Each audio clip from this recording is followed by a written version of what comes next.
l'agence So Wine présente So Wine Talks.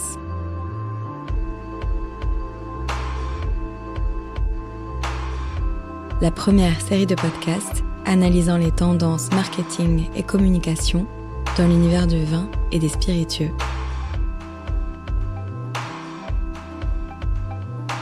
Dans l'univers souvent très codifié des bières, vins et spiritueux, l'art de disrupter tient-il d'une méthode ou plutôt d'une capacité à sentir l'air du temps ? Pour en parler, nous accueillons dans les So Wine Talks Guillaume Roy, fondateur de Gallia et de Chérico, deux marques qui bousculent les codes du secteur. Ensemble, nous allons explorer ce qui fait réellement la différence. Un produit innovant, une marque audacieuse ou une expérience inédite. Entre intuition, méthode et sens du timing, peut-on vraiment apprendre à disrupter ? Bonjour Guillaume Roy, merci d'être avec nous aujourd'hui. Bonjour. Déjà, est-ce que vous pourriez nous raconter un peu votre parcours pour les personnes qui ne vous connaissent pas encore ? Alors un parcours entrepreneurial assez classique, on va dire, assez rapidement sortant d'école. Je monte une petite start-up avec un copain dans la bière. On se dit que ça peut être un moyen un peu sympa de se lancer dans l'entrepreneuriat, de reprendre une vieille marque de bière, et puis ça finit par très bien marcher. Et c'est 15 années d'entrepreneuriat, un petit peu moins, jusqu'à la revente de la société à un gros brasseur. Et puis on enchaîne sur un deuxième projet avec ce même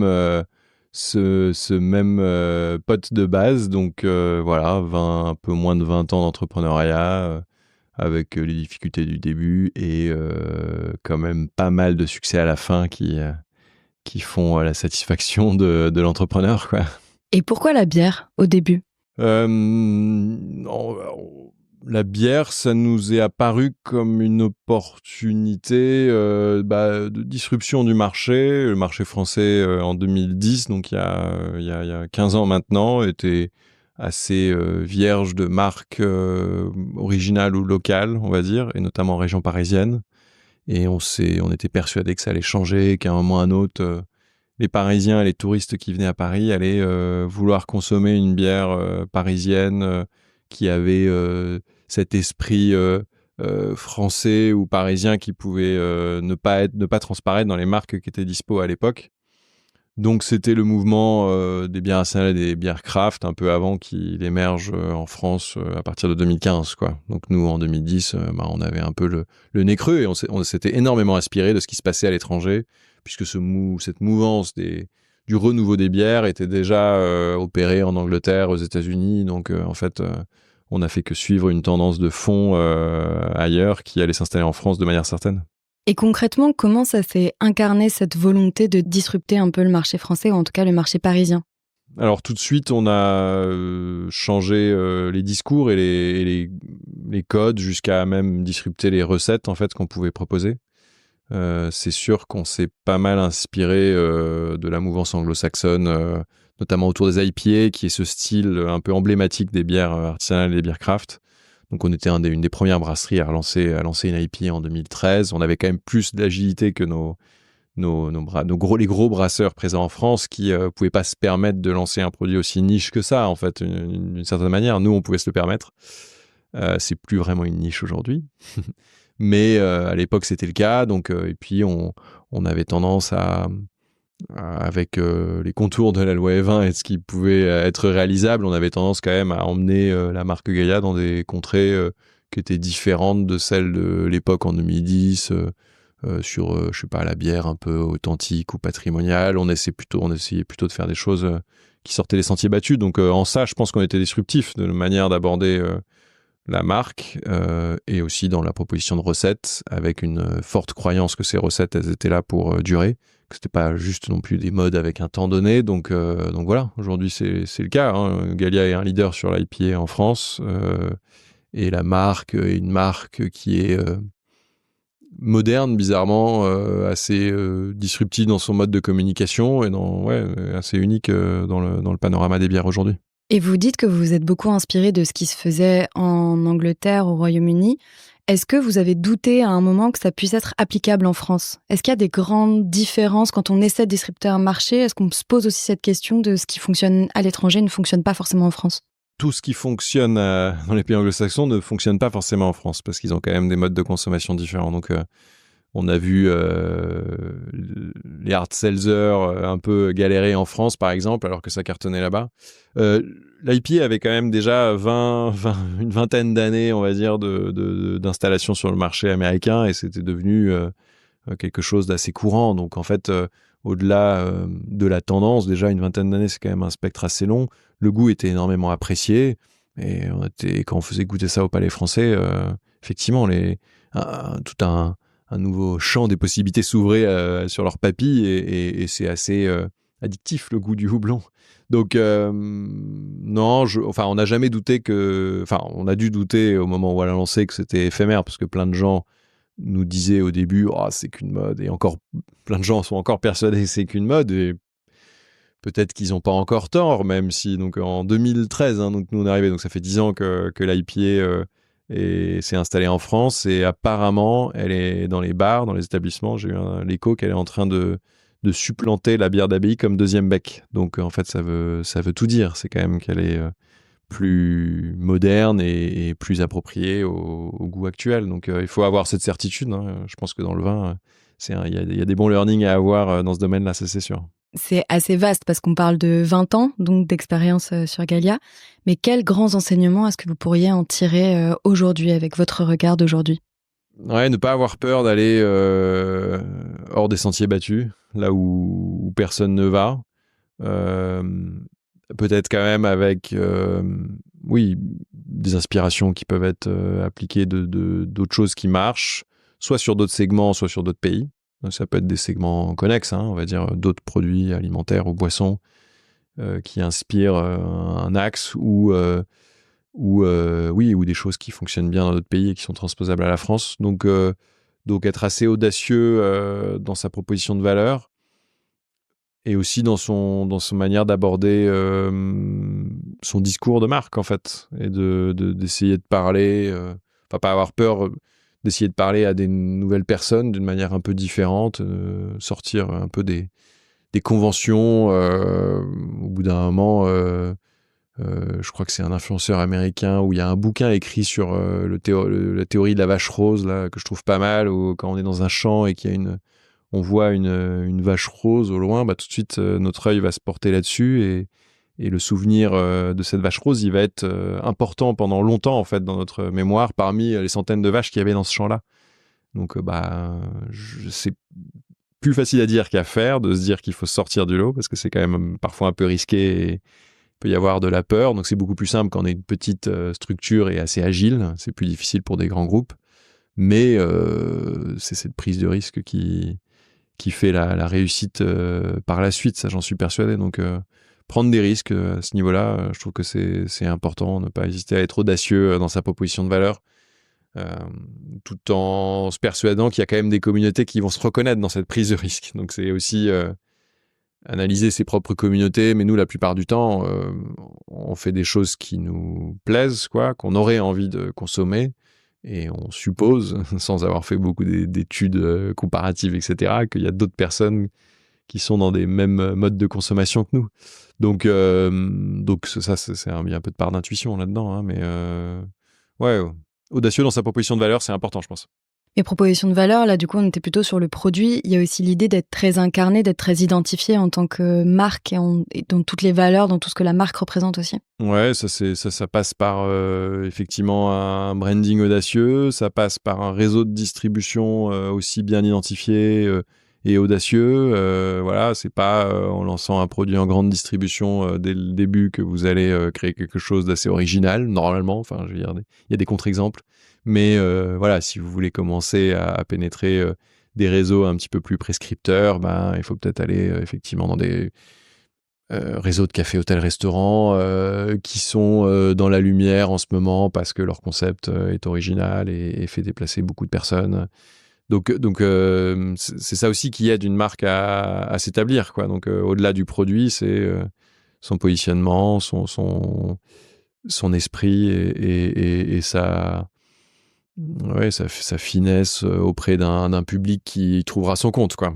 Il y a aussi le bar Gallia à Pantin. Est-ce que c'était important pour vous d'avoir un endroit à vous qui puisse être visité, un endroit qui vous incarne? Ouais, alors nous, ça a toujours été notre désir, encore fallait-il trouver le lieu. Et on a eu de la chance, un peu par hasard, de tomber à Pantin. Et c'était le lieu parfait pour un bon combo, lieu de vie et lieu de brasserie, parce que notamment, principalement, le foncier en 2015, 14-15, il était encore abordable à Pantin, il a pas mal augmenté depuis. Et donc on a pu se trouver cette vieille usine qui était parfaite dans notre esprit d'un lieu qui incarne la marque en fait. Hein.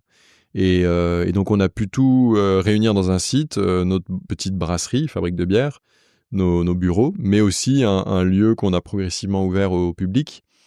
Et quand je disais qu'il fallait trouver des lieux prescripteurs qui incarnaient la marque, bah là on pouvait vraiment faire ce qu'on voulait au maximum de ce qu'on pouvait avec notre direction artistique, notre offre food telle qu'on l'imaginait.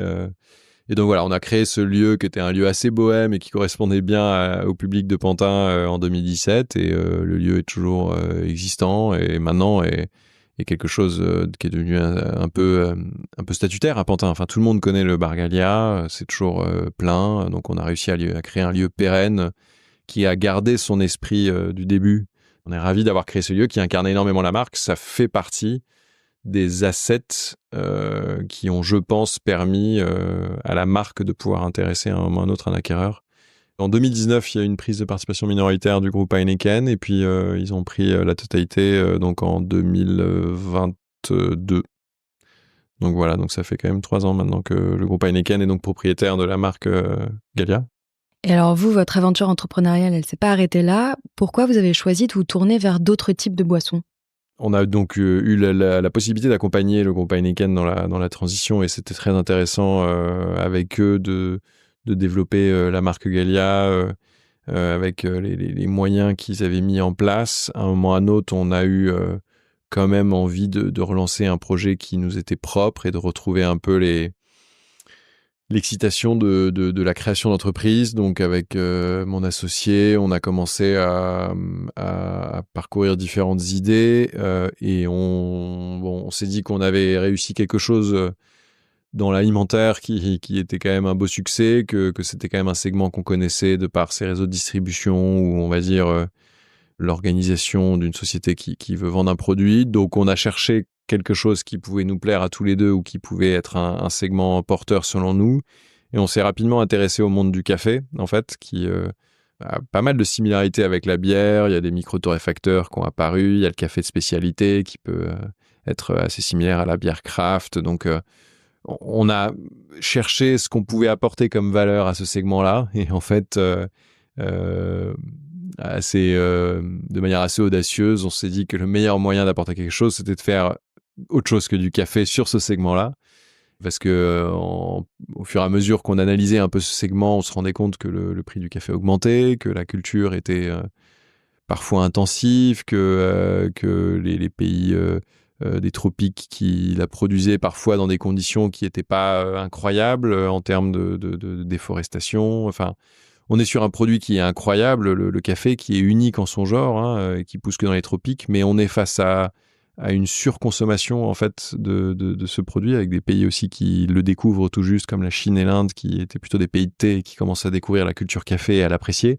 Donc on va vivre des tensions énormes sur cette matière première à l'avenir, et que notre souhait, c'était de libérer, on va dire, cette tension pour aider les gens à diversifier leur consommation de boissons chaudes, et que le monde du tout café, qui est le monde dans lequel on vit aujourd'hui, avec tous ces coffee shops et ce quotidien où on est tous en train de boire des cafés matin, midi et parfois soir, qu'on puisse apporter un peu de disruption et d'innovation. Donc on est retombé sur une plante un peu oubliée qu'on a redécouvert, redégusté, et où on s'est dit que sa potentialité était énorme. Et donc on a redécouvert la chicorée qu'on a voulu remettre en lumière à sa juste valeur depuis maintenant 2 ans. Et donc avec Chérico. C'est ça. Donc Chérico, le projet, il est né pour que cette société du tout café puisse, on va dire, un peu diversifier, comme du flexi-drinking. On parle de flexitarisme. Alors, l'idée de pouvoir troquer, quand on boit 3-4 cafés par jour, peut-être un ou deux par une chicorée nous paraissait légitime. Surtout, en fait, changer son image et changer sa perception gustative. La chicorée, donc ça existe bien avant même le café, hein, et ses propriétés digestives ou riches en fibres sont consommées depuis des centaines d'années. Mais face effectivement au fait que c'était un produit parfois un peu punitif puisqu'il s'est développé pendant les guerres et que la culture du café de spécialité où le phénomène de ces multinationales qui ont développé le café jusqu'à en faire un produit de luxe, quoi, hein, vraiment c'est ce qu'on peut imaginer, l'a totalement ringardisé, surtout cantonné à un imaginaire du nord de la France. C'est donc une boisson qui figure dans les films, les Tuches ou Bienvenue chez les Ch'tis. Donc tout ça, ça aide pas à ce que dans l'imaginaire public, on fasse un produit qui soit respectable ou haut de gamme, quoi. Globalement, la chicorée, c'est bas de gamme dans l'imaginaire des gens. Alors que quand on analyse le produit de manière très vraiment rationnelle, on va dire, en termes gustatifs et en termes de richesse, en termes d'intérêt, de souveraineté, on se rend compte que chaque Français devrait être au courant de toutes ces propriétés qui amènent un étendue des possibles gigantesque. Donc voilà, il y a un savoir-faire en France qui est incroyable. C'est une plante qui est donc qui a plein de bénéfices fonctionnels intéressants et surtout ça pousse à côté de chez nous. Donc on fait redécouvrir la chicorée souvent à des gens qui remettent un peu en cause leur consommation de café pour des raisons de santé. Nous, la dimension aussi écologique était une dimension qui nous a tout de suite énormément intéressés parce que voilà, l'empreinte carbone de la chicorée est quand même 5 fois plus faible que le café. Souvent, les gens pensent que c'est pour des raisons de transport, mais en fait, c'est plutôt pour des raisons agricoles. Où c'est beaucoup moins intensif. La chicorée, ça pousse dans le nord de la France. Pour le compte, on peut pas l'enlever. Et il y a une bonne culture assez simple de chicorée qui est assez pérenne dans le nord. Et voilà, une fois un peu par hasard, en se disant on va quand même regoûter cette chicorée parce que tout le monde connaît, mais personne n'en a bu dernièrement. Et on a regoûté ça, on s'est fait une espèce de latte de chicorée comme on pourrait imaginer ça dans un coffee shop. On s'est dit, mais en fait, c'est hyper bon, quoi. On est sûr qu'on pourrait convaincre plein de personnes. Alors ça, c'est toujours de l'intuition, hein, mais sans avoir fait d'études, on a dit, mais si nous, on est capable de voir au-delà de l'image telle qu'elle est aujourd'hui et de comprendre en fait tous les enjeux et tous les bienfaits autour de cette racine-là, y a forcément d'autres personnes qui pourraient s'y intéresser. Donc on s'est mis en tête de relancer la consommation de chicorée en France. Mais ce qui est intéressant, c'est que pour disrupter un secteur qui est celui du café, finalement, vous êtes intéressé aux usages et vous êtes parti sur un autre produit qui peut répondre, selon vous, de manière plus pérenne, de manière plus durable, aux usages. Ouais, c'est ça. Nous, on pense qu'au-delà du produit en lui-même, ce qu'on apprécie, c'est la pause café. Quand on voit le nombre de coffee shops qui ouvrent chaque jour à Paris, cette pause café, on peut l'avoir avec plein d'autres produits. Et d'ailleurs, dans les coffee shops, on consomme de plus en plus de chai, de matcha et d'autres boissons de ce genre, mais souvent sans aucune plante de l'hémisphère nord. Donc, c'est souvent des produits qui viennent de loin, des tropiques. Donc là, on aurait la possibilité de raconter une belle histoire avec une plante qui pousse localement, tout en ayant ce moment cocooning et enveloppant qu'on apprécie. Après, le sujet peut-être... un des sujets principaux, c'est qu'il n'y a pas de caféine dans la chicorée. Et est-ce qu'on consomme du café pour ce moment cocooning et réconfortant ou pour sa dose de caféine qu'on cherche pour se réveiller? Un peu des deux, hein, je pense.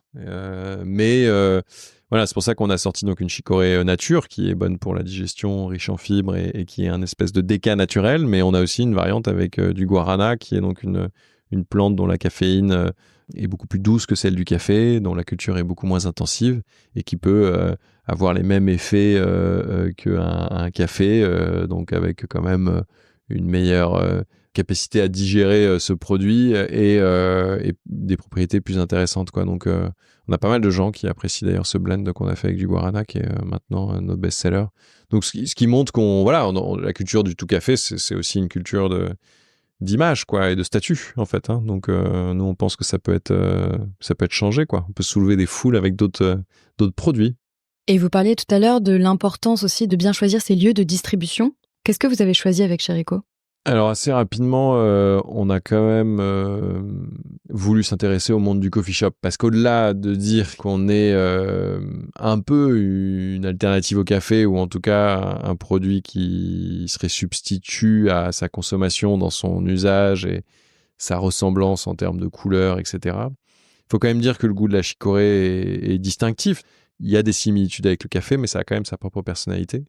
Rapidement, on s'est dit que le meilleur moyen quand même de la premiumiser, on va dire, c'était de rentrer dans ce phénomène des coffee shops qui est un phénomène en ce moment quand même assez important en France. Et le phénomène des coffee shops qui est quand même énormément inspiré de ce qui aussi se passe aux États-Unis ou en Angleterre, continue à se développer en France avec encore pas mal de possibilités. On voit les boulangeries se transformer dans des coffee shops, on voit les brasseries de coin avoir une offre coffee shop beaucoup plus étendue. Donc voilà, nous on s'inscrit un peu dans cette mouvance qui est dans la tendance. Et vous venez de lancer Chérico Malt, donc qui est une eau-de-vie de bière infusée à la chicorée. Pourquoi avoir voulu lancer ce produit ? On l'a lancé un peu dans le cadre d'une collab, donc avec une petite distillerie qui nous a approchés et qui trouvait le concept de faire un distillat de chicorée assez audacieux. Donc nous, on s'est prêté au jeu et avec la brasserie Bab donc qui a fourni la bière, on a pu faire cette collab. C'est vraiment dans l'objectif de changer les codes et l'image de la chicorée en fait, et donc de casser les frontières.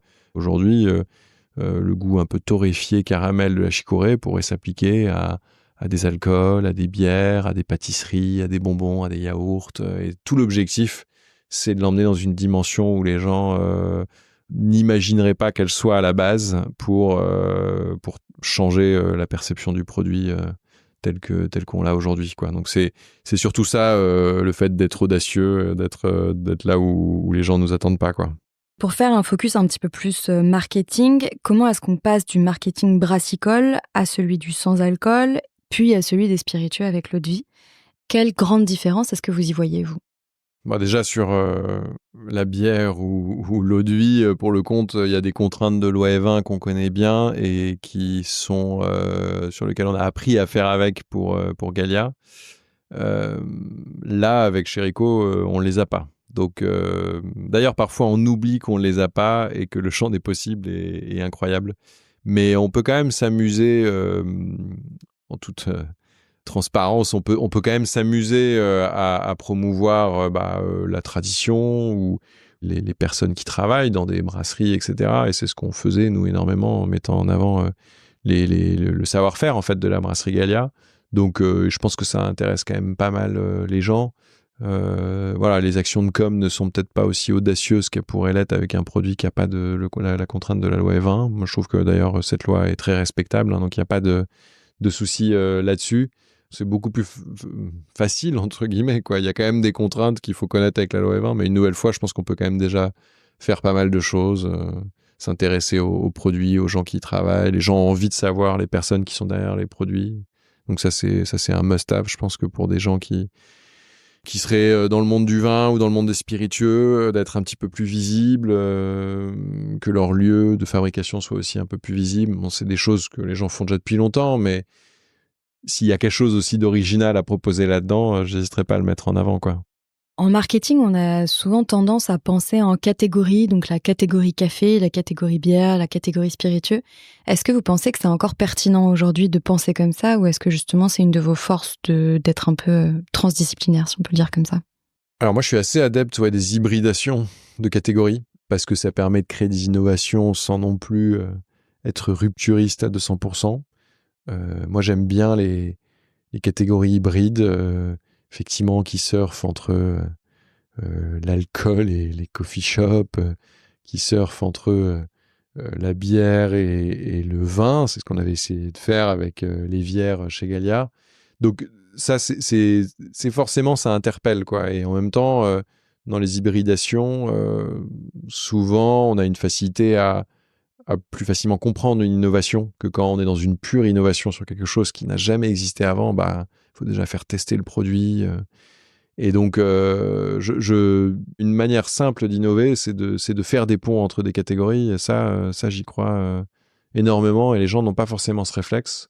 trouve que c'est pas forcément aussi risqué que d'innover, qui nécessite parfois des investissements très importants en R&D. Si vous voulez parfois avoir des idées, il faut dresser un tableau, dresser des segments un peu porteurs, je sais pas, le vin et le kombucha, et puis faire, faire un kombucha vin, ça se trouve, il y aurait un créneau là-dessus. Bon, j'ai dit ça un peu au pif, hein, j'ai pas vraiment réfléchi, mais je suis assez adepte des hybridations, donc forcément, on le fait un peu indirectement, quoi. Je parle des hybridations de produits, mais ça peut être des hybridations marketing ou de concepts de distribution. Faut aller dans ce sens-là, c'est pas mal, ouais. Dans votre manière de concevoir vos produits et le marketing, est-ce que c'est le produit qui appelle le marketing ou est-ce que c'est le marketing qui appelle le produit ? Dans votre tête, comment ça se conçoit ? Est-ce qu'avec Chérico, vous avez déjà pensé au marketing avant même de créer le produit en vous disant on a un axe qui est un peu tracé, qui est déjà intéressant ? Avec Chérico, on a peut-être fait un peu plus cette méthode-là. C'est-à-dire qu'on a d'abord réfléchi au concept et à l'usage et on a essayé de trouver par quelle manière le produit pouvait y répondre, ça c'est sûr. Chez Gallia, on a pu faire le contraire. Les deux sont possibles, mais c'est peut-être quand même plus simple de partir, et c'est un peu horrible de dire ça parce que le produit c'est quand même la noblesse de tout, hein, mais partir d'un concept ou d'un constat d'usage ou d'un manque sur un segment.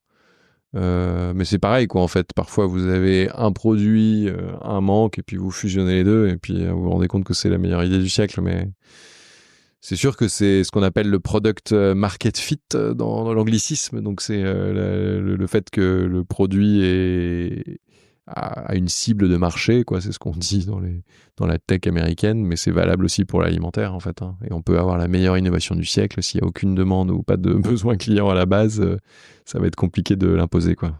Et justement, est-ce que vous pensez que la création de produits et le marketing doit suivre les tendances ou les précéder ? Est-ce que vous imaginez ce que vont être les tendances dans plusieurs années ou est-ce que vous voyez déjà des signaux faibles en vous disant c'est vers ça qu'il faut aller, vers ce type de produit, vers ce type d'usage, vers ce type de marketing ?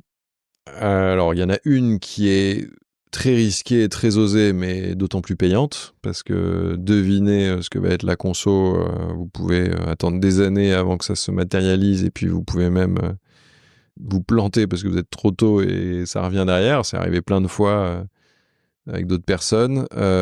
Donc, la manière la plus simple d'innover serait quand même de s'inspirer des tendances et de le faire à sa sauce, quoi. Peut-être en l'adaptant à son pays parce que la tendance serait trop anglo-saxon et vous la francisez.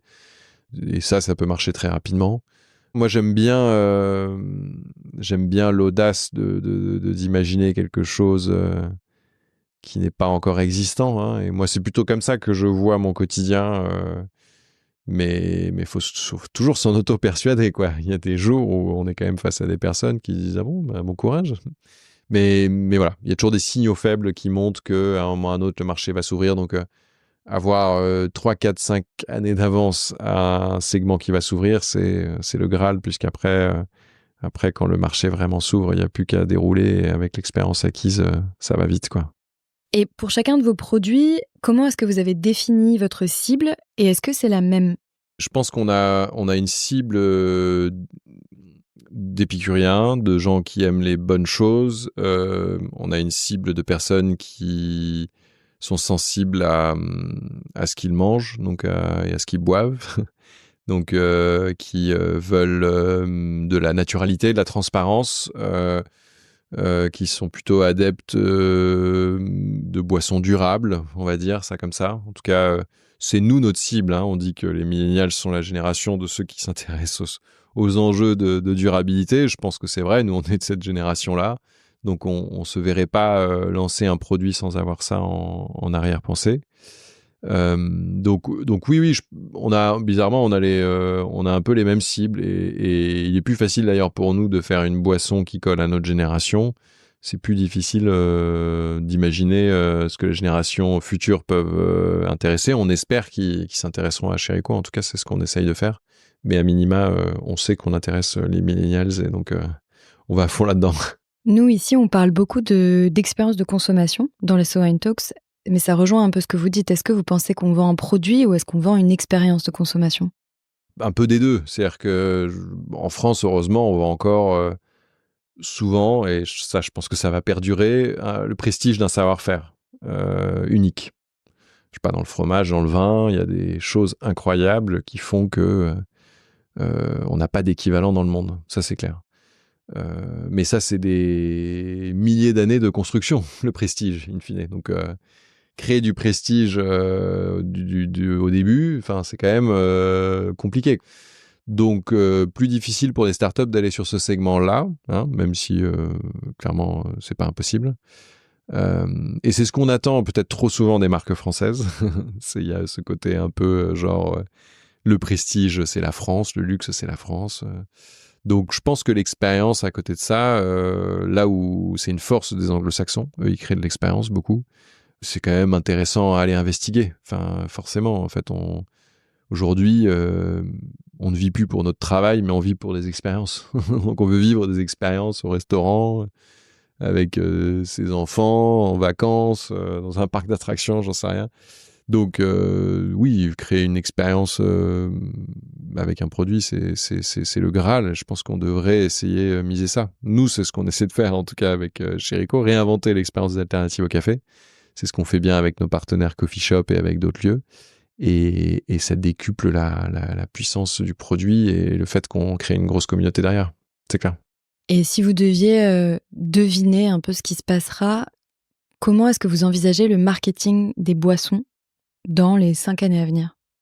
Ouais, un mélange d'audace et d'authenticité, ça c'est clair. Parce que il ne faut pas que de l'audace avec quelque chose qui est vide de sens ou de la proposition de valeur serait pas incroyable. Il faut quand même une légitimité à créer un produit, une boisson qui, de son usage, de son authenticité, de par sa fabrication, raconte une histoire qui est valable, qui répond à un besoin de consommation actuel ou à une tendance de fond pérenne, hein, ça c'est sûr.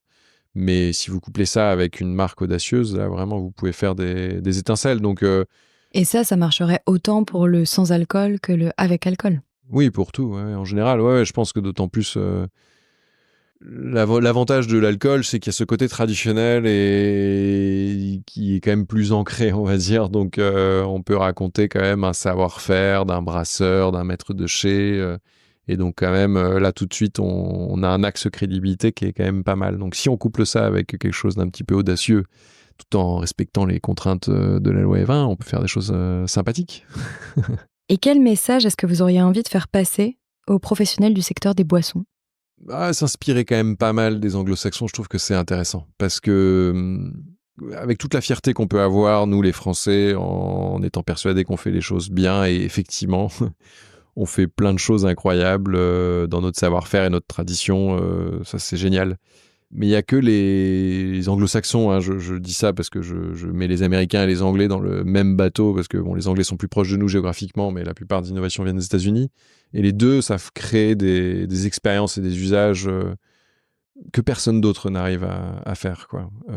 Donc, que ça soit dans les produits, dans la distribution, dans les réseaux de restauration, il leur manque parfois un peu d'authenticité. Ils font pas les choses. Parfois, ils font les choses, mais il leur manque de l'authenticité. Et ça, c'est ce qu'on a nous. Donc, si on couple notre savoir-faire incroyable avec un petit peu plus d'audace dans notre manière de voir les marques et notre proposition de valeur, je pense qu'en France, on est quand même assez traditionnaliste et conservateur. On a peur d'oser les choses. Donc, et c'est parce que on est un marché de consommateurs qui sont quand même assez traditionnels. Il faut l'avouer aussi, hein. On n'est pas C'est pas parce qu'on est conservateur qu'on est totalement réticent à l'innovation. Mais il faut arriver avec une proposition de valeur nouvelle et forte. Donc, je dirais, soyez plus audacieux. Moi, à chaque fois que je vois des belles marques qui me donnent envie, la plupart du temps, elles sont au-delà des frontières, quoi. Donc, j'aurais envie que les professionnels du secteur de la boisson ou de l'alimentaire soient plus audacieux dans leur expérience, dans leur marque, dans leur branding, et qui sortent un peu des sentiers battus. Ça, c'est clair. Et alors, quels sont les prochains défis qui vous attendent? Alors, on espère quand même connaître autant de succès avec Chérico qu'on l'a connu avec Gallia. Ce qui est intéressant avec Chérico, je trouve, au-delà de Gallia, c'est qu'on répond à un usage ou à un besoin donc des gens de diversifier leur boisson chaude à côté de leur consommation de café qui n'est pas que franco-français. Dans la création de valeur de Gallia, il était difficile, on va dire, d'aller développer notre produit ailleurs, puisque des bonnes bières, il y en a un peu partout dans chaque pays. Mais dans le cadre de Chérico, en fait, on voit qu'on a des ouvertures à l'étranger dont le produit est suffisamment innovant pour répondre à un besoin, mais ne pas avoir d'équivalent. Donc tout ce qu'on peut souhaiter à Chérico, c'est que au-delà de la France, ce soit un succès international. En tout cas, c'est ce qu'on espère. Et puis voilà, on est à fond là-dedans, la tête dans le guidon. Donc on espère du succès. Merci beaucoup, Guillaume Roy. Merci à vous. Alors, il semble que savoir disrupter un secteur soit une combinaison subtile d'audace, de vision stratégique et de lecture fine du marché. Dans un univers où les codes sont à la fois héritage et contrainte, savoir redessiner les frontières devient un levier puissant pour créer de la valeur. Il est toujours temps de repenser une marque, un produit ou l'expérience offerte à un consommateur. Car, au fond, disrupter, c'est peut-être avant tout accepter de voir autrement ce qui semble immuable. So Wine Talks reviendra dans quelques semaines pour décrypter à nouveau les tendances de consommation des vins et spiritueux. En attendant, si vous avez aimé cet épisode, n'hésitez pas à le partager sur vos réseaux et à lui donner des étoiles sur vos applications de podcast préférées. Un épisode écrit et produit par l'agence So Wine.